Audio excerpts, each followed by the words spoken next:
Have you ever scrolled online and seen pictures of magnificent old-world buildings, supposedly from a lost global empire called Tartaria? An empire so advanced and vast that its history was deliberately erased from our books? It's a captivating idea, a grand conspiracy that has hooked millions. But today, we were going to peel back the layers of this modern myth and ask the big question. Was the Tartarian Empire a real, hidden history, or is it one of the most elaborate legends of the digital age? Let's find out. First, let's talk about the maps.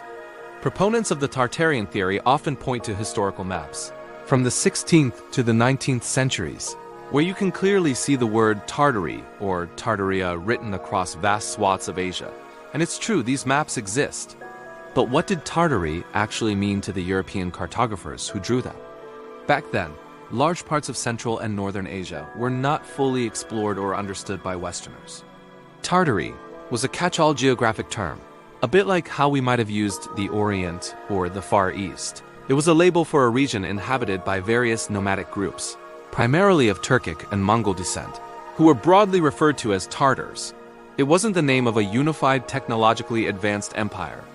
It was a vague descriptor for a territory that was, to them, largely a mystery.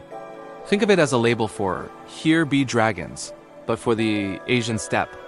Now, let us dive into one of the core tenets of the Tartarian myth, the Great Mud Flood.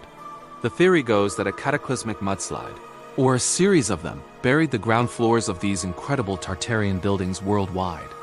This is why we see so many old buildings with windows and doors that seem to be partially buried below street level.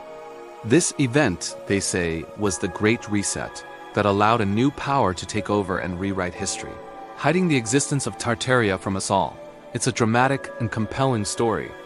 However, urban historians and archaeologists have a much simpler and more verifiable explanation. Cities are living things. They grow and change over centuries. Street levels naturally rise over time. Old roads were paved over, new infrastructure like sewer systems and subways were installed, and the ground level simply built up around existing structures. Those buried floors are often just basements or cellars, and the windows are transom windows designed to let light into those lower levels. It wasn't a single global cataclysm, but the slow, steady process of urban development happening in cities all over the world. So what about the buildings themselves? The magnificent, ornate structures that are presented as evidence of Tartarian architecture. We're talking about grand city halls, old post offices, and World's Fair pavilions with their domes, columns, and intricate facades. The theory suggests these buildings are all part of a single, lost global architectural style. The problem is, these buildings already have well-documented histories and belong to very distinct, recognized architectural movements. What is often labeled as Tartarian is usually a mix of Beaux-Arts, neoclassical, Renaissance revival, and other styles that were popular in the Western world during the 18th and 19th centuries. Architects and builders of the time were drawing inspiration from classical Greek and Roman designs. They were incredibly skilled, and the buildings they created were meant to be grand statements of civic pride and progress. They aren't relics of a lost civilization. They are celebrated achievements of our own very well-documented recent past.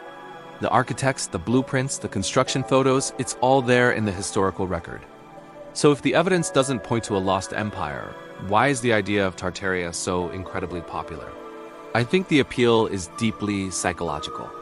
In a world that can feel chaotic and controlled by forces beyond our grasp, the idea of a hidden, glorious past offers a sense of empowerment. It suggests that the elites, the powers that be, are hiding the truth, and that you, the independent researcher, have stumbled upon a profound secret. It validates a feeling of distrust towards mainstream narratives and institutions. It's a story of lost grandeur and a great deception, which is far more exciting than the slow, complicated, and sometimes messy reality of history. It taps into a nostalgia for a seemingly more beautiful and elegant past, even if that past is an imagined one. It gives a simple answer to complex questions and makes the believer feel like a chosen one who can see through the lies. While the story of a single unified Tartarian empire is a myth, the real history of the region known as Tartary is anything but boring. The lands of the Eurasian steppe were home to some of the most formidable and influential peoples in world history. We're talking about the Scythians, the Huns, the various Turkic Khanates, and of course, the Mongols. The Mongol Empire, founded by Genghis Khan in the 13th century, was the largest contiguous land empire in history. It was a real world-changing empire that stretched from Asia to Europe, with sophisticated systems of governance, trade, and communication. The histories of these steppe peoples are rich, complex, and filled with incredible stories of conquest, culture, and innovation. They are not lost or hidden. They are studied by historians and archaeologists around the world. In a way, the myth of Tartaria, by lumping everything into one fictional empire, ironically erases the real, diverse, and fascinating histories of the many peoples who actually lived there. In the end, Tartaria is not a lost chapter of history, but a very present-day phenomenon. It's a modern myth, born and bred on the internet, pieced together from half-truths, misinterpreted images, and a healthy dose of conspiracy thinking. It blends a real historical term with a longing for a more beautiful past and a deep-seated suspicion of authority.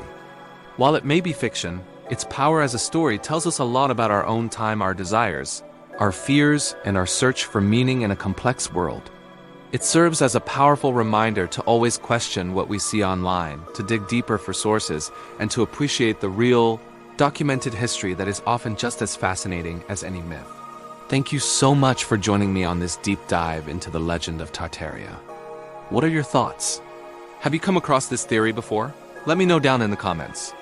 And if you enjoyed this journey into hidden histories and modern myths, please hit that like button and subscribe for more adventures into the fascinating corners of our world. See you next time.